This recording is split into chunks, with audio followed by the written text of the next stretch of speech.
Salam sejahtera, salam sukacita untuk kita semua, Bapak, Ibu, Saudara-saudari yang dikasihi Tuhan. Jumpa lagi dalam renungan harian kita bersama saya, Suster Petronella Perukaro KSSY. Hari ini, hari Rabu tanggal 27 April 2022, hari biasa pekan kedua masa Paskah.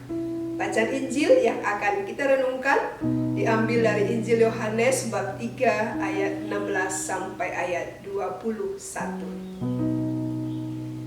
Karena begitu besar kasih Allah akan dunia ini, sehingga Ia telah mengaruniakan anaknya yang tunggal, supaya setiap orang yang percaya kepadanya tidak binasa, melainkan beroleh hidup yang kekal. Sebab Allah mengutus anaknya ke dalam dunia, bukan untuk menghakimi dunia, melainkan untuk menyelamatkannya oleh Dia. Barang siapa percaya kepadanya, ia tidak akan dihukum. Barang siapa tidak percaya, ia telah berada di bawah hukuman, sebab ia tidak percaya dalam nama Anak Tunggal Allah. Dan inilah hukuman itu, terang telah datang ke dalam dunia, tetapi manusia lebih menyukai kegelapan daripada terang, sebab perbuatan-perbuatan mereka jahat.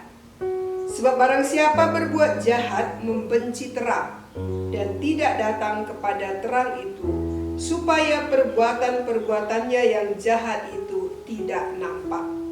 Tetapi barang siapa melakukan yang benar, ia datang kepada terang, supaya menjadi nyata bahwa perbuatan-perbuatannya dilakukan dalam Allah. Demikianlah sabda Tuhan. Saudara-saudari yang terkasih, tema permenungan kita hari ini adalah datanglah kepada terang dan lakukanlah yang benar. Suatu ketika, saya dan beberapa teman mendampingi retret siswa-siswi SMA sebuah sekolah. Retret untuk anak kelas 3 yang akan menyelesaikan pendidikannya. Sebelum retret, saya sudah bertanya kepada suster guru agamanya tentang kondisi anak-anak dan apa yang diharapkan dari retret ini. Salah satu yang diharapkan adalah supaya anak-anak ini sungguh menyadari kasih Tuhan atas hidup mereka, sehingga mereka mencintai dirinya dan hidup sebagai anak-anak terang. Waktu proses retret berlangsung, kepada anak-anak diberikan kesempatan jika ingin berbicara dengan pembimbing. Maka datanglah seorang anak laki-laki kepada saya. Wajahnya tampan, badannya kurus, dan pandangannya terasa kosong. Dalam pembicaraan bersama, ia menceritakan tentang dirinya yang tidak lagi memiliki semangat hidup.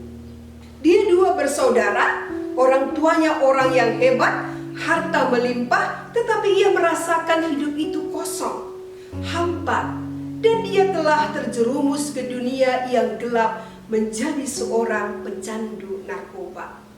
Alasannya terjerumus ke narkoba karena tidak pernah merasakan kasih sayang dari orang tua dan keluarganya.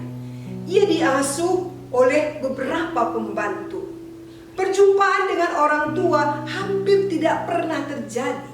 Baginya, rumahnya adalah tempat kos, tempat orang datang dan pergi sesuka hatinya.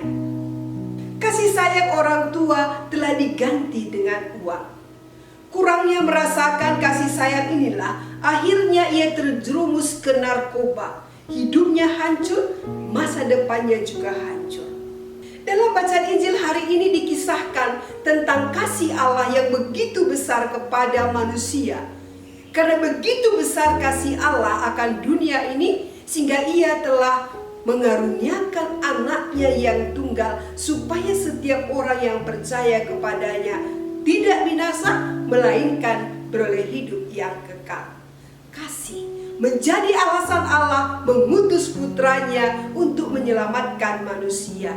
Dan kasihnya dinyatakan lewat pengorbanan dengan rela menderita sengsara wafat di salib.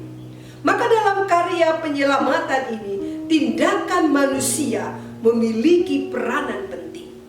Manusia dihadapkan pada pilihan untuk memutuskan sesuatu terhadap hidupnya. Di sini dibutuhkan sikap dalam menentukan pilihan. Orang menjadi selamat ataupun binasa tergantung sepenuhnya pada keputusan yang diambilnya. Bagi orang yang memilih untuk percaya dan menghayati kepercayaannya dengan baik, ia tidak akan dihukum. Dan barang siapa tidak percaya lalu memilih jalan hidupnya sendiri, memisahkan dirinya dari Tuhan, ia telah berada di bawah hukuman. Manusia yang menjauhkan terang dan tidak ingin supaya kejahatannya diketahui orang lain tidak akan selamat. Sementara manusia yang datang kepada terang dan melakukan yang benar akan selamat.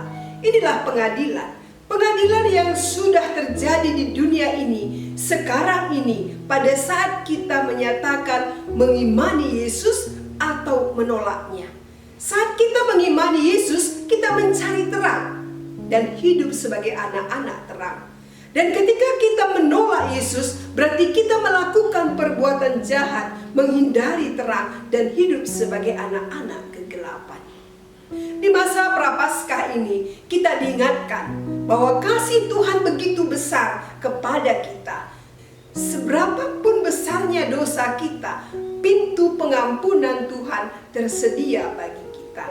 Maka bagi kita ada dua pilihan, yakni selamat atau binasa. Hidup dalam terang atau hidup dalam kegelapan. Hidup menjadi anak-anak terang atau hidup sebagai anak-anak kegelapan. Selamat merenungkan, Tuhan memberkati.